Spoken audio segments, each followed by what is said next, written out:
player, and he just made sure of that with a win on the first map. Now we have them both in another Zerg versus Zerg. Map number 2 is Whirlwind cross position. To the top left, we have the Prime player. This is Salmosa. He's down a game already. Now we have a shot of him. Yep. And his opponent, of course, is starting to the bottom right in blue, starting for FXO, supported by Choya here in the studio. This is FXO Sirius. Yeah, named himself after the Harry Potter character, actually, but no Hagrid shirt. Not so much. Sirius? Yeah. Isn't it Severus Snape? No, man, Sirius Black. Oh, after Sirius Black? Yeah. You sure? Yeah, I asked him about it. Okay. Pretty sure about that, but he didn't seem to know Harry Potter all that well. Like, almost like he just, I don't know if he either, I'm pretty sure he told me he either only read the books and didn't watch the movies, or only watched the movies and didn't read the books. I mean, I just basically proved that it's already been a long time since I read the books, and I'm not even recognizing Sirius and mistaking him for Severus. Well, we all know what happened to Sirius pretty early on in the series. I don't want to spoil anybody who hasn't read the series. If you haven't read Harry Potter, but still, he is one of the cooler ones. Yeah, he is definitely one of the cooler ones for sure. Also in the movies. Yeah, pretty cool in the movies as well. Definitely an awesome character. Both players go in hatch first here. I actually like the third part of Harry Potter the most. My favorite, actually, Prison of Azkaban was pretty awesome. It was pretty awesome, actually. I don't know which one is my favorite. Those were the first books that I read in English. The very first Really? books. Yeah, my girlfriend back then was actually German-American. And her family, they had the books in English. And at first I didn't even want to read the books at all.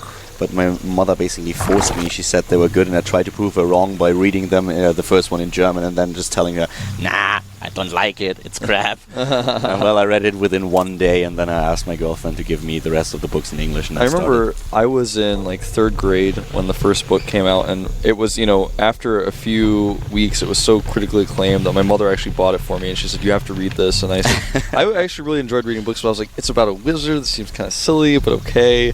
I remember I read it in like 2 days, and I was like, wow. For me it was awesome, because in the first 3 books the language is actually pretty simple, and it's a little bit more of a children book. Later on she targets more of a different target group, but in the early books the language itself and the words that she used was pretty simple to understand. So for me, getting used to reading books in English, it was actually the perfect start. That's a cool story. Talking about the start, by the way, we have now both of them going for a bit of a greedier build, which of course makes sense on a huge map like this. Early pull of one of the players is a little bit more unlikely. You have just so much time until the Zerglings finally arrive and your base in order to defend. So now we have Salmosa playing it even a little bit more defensive with the first Spinecrawler that he builds. The gas is a lot faster for Sirius, who currently already has his speed coming up. Yeah, he pulled drones out too, so he's got a lot of extra income. He's just making use of that to make extra drones while he gets that speed. I wouldn't be surprised at all if Salmosa now, getting his first extractor, would build a Baneling Nest before speed, in order to just have some only slow Zerglings, but a couple of Banelings there to defend. Yeah, he's gonna need something like that, because if you don't make Lings, or you don't get speed and you don't get Banelings, you just make yourself so vulnerable. So he's gonna have to do something like that. I actually completely agree with you there. And the Lings do escape, but they're not able to get any scouting information in the main. All he knows is the position. And Sirius tries to once again put on some pressure. With speed finishing, he now builds a lot of Zerglings. He will be able to cross the map in a few seconds, and then of course he will just try to take down the work account of Salmosa, who's really investing a lot now into drones. I really feel that he needs a Baneling Nest now if he wants to make this work, because his speed will just be so late.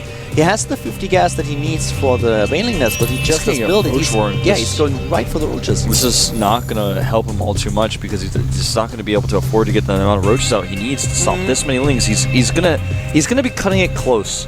The thing is, if he is able to get the Roach Warren out, then he might be able to pull it off. The problem for him, though, is that there are a lot of Zerglings, but he's doing a great job with blocking the ramp. He needs to retreat with the rest of the Queens, and also, of course, with the drones. And now suddenly the ramp is open, so the Zerglings are running in already. He's doing a good job at just transfusing the Queens, but this is really starting to be a problem for him. The Roach Warren is not done just yet, neither is the second Spore-Crawler. And the Lings are in the main, all of them now, not just the first four, so he's got to pull all of his drones out of there. Few drones going down already, but he still has that very large queen count. And one of the Queens very low, but he has transfuses available, so he should be able to save it. He's losing more and more Harvesters though, and this is definitely becoming a problem. He already lost 4 so far. There are Lings in his main base. Another set of Lings will soonly just run into his natural. But finally he has a couple of Roaches. He needs to make sure that he takes down the Lings in the main base, that he blocks the ramp once again. Nice transfuse here by Salmosa, who so far is still able to hold. Yeah, he's still able to hold, but he's got his Queens now all in the main where there are more Lings attacking the natural. There's just, looks like barely enough Lings and a Roach to hold this push off for the Queens to come back down. Second Spine Core does finish burrowing, and Sirius's pressure has been held. The worker count is very even right now. Yeah, indeed is. So the economy is still roughly the same, but once again Zerglings running into the main base, probably not be able to do too much damage, maybe taking down 1-2 Harvesters. That should be about it. The second one just died, but now the Roaches are in position to take down the rest of the Zerglings. But as you can already see, and as you already said, Salmosa was able to hold. Sirius now is in a position where he needs to defend against his opponent's Roaches if they walk across the map, and indeed they do. Yeah, it's such a big map though, so Sirius is going to have enough time, just like last game, to get his own Roaches out to get these 2 Spine Crawlers up. The Roaches that are walking across the map right now are going to be very sad when they see those 2 Spine Crawlers there. They're not going to be able to do a whole lot. But on the other hand, we have a lot more gas for Salmosa, even though he has the Roaches now in position, so he's getting the 3rd gas already.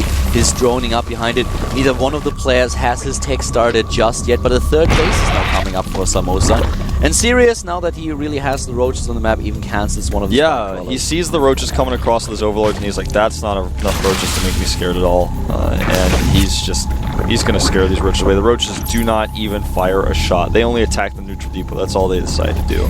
Salmosa is now in a position where he has the better economy, or will have with this expansion that he's currently building. Also, of course, it affects his production, but Sirius is getting the fast attack.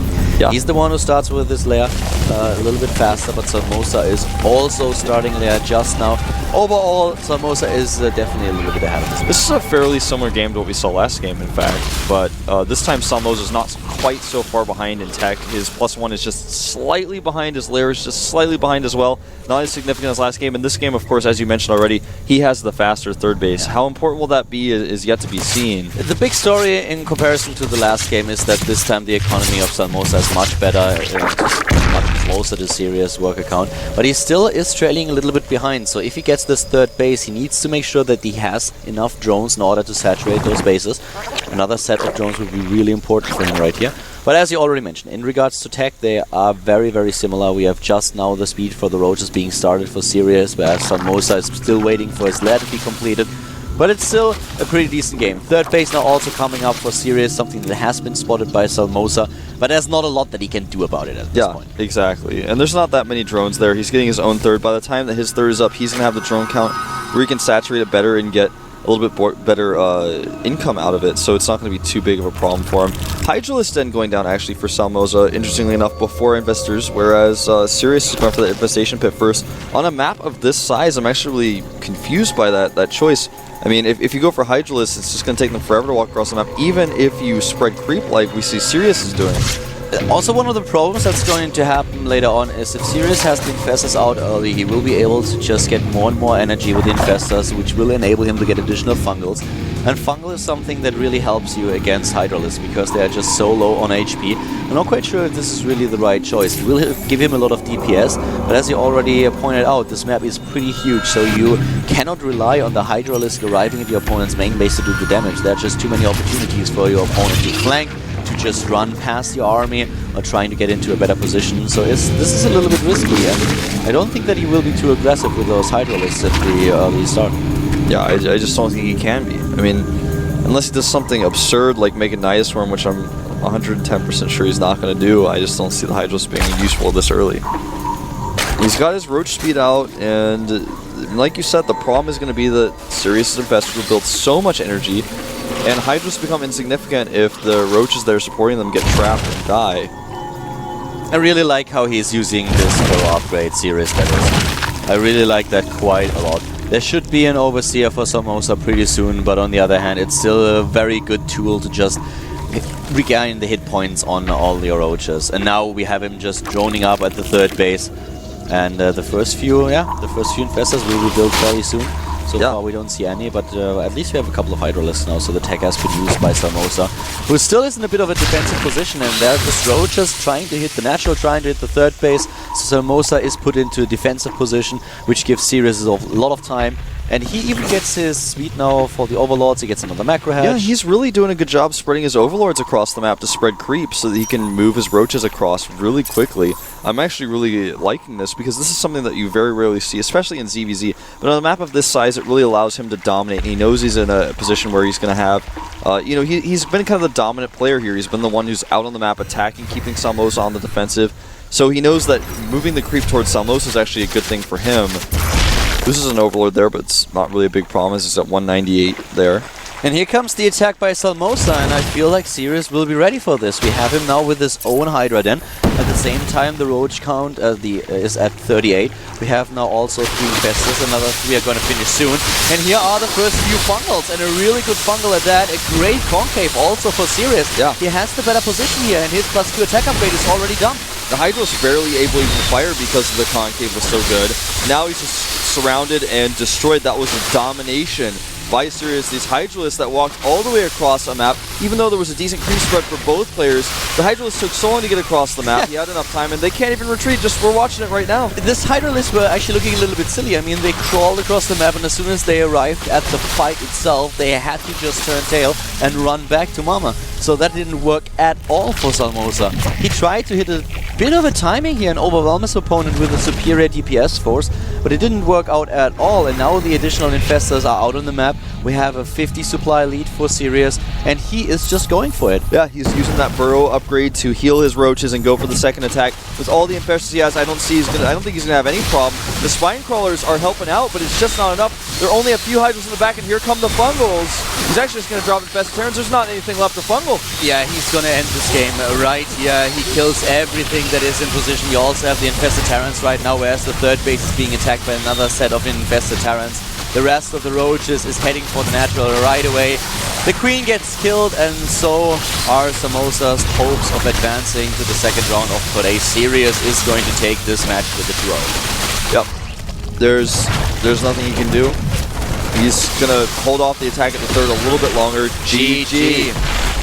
Game over, and Sirius with a 2-0 in the best of 3 advances to the second round of Code A, whereas Salmosa finds himself now in Code B once again. His Code A appearance was a short one indeed. Yeah. A little bit sad for him though. Yeah, it was a bit sad because it's his first time. He's an older player. He said he really wants to do well this season. Unfortunately for him, he'll have to try again next time. Up next, we have Keen versus Zenori after a quick 5-minute break, so we'll see you then.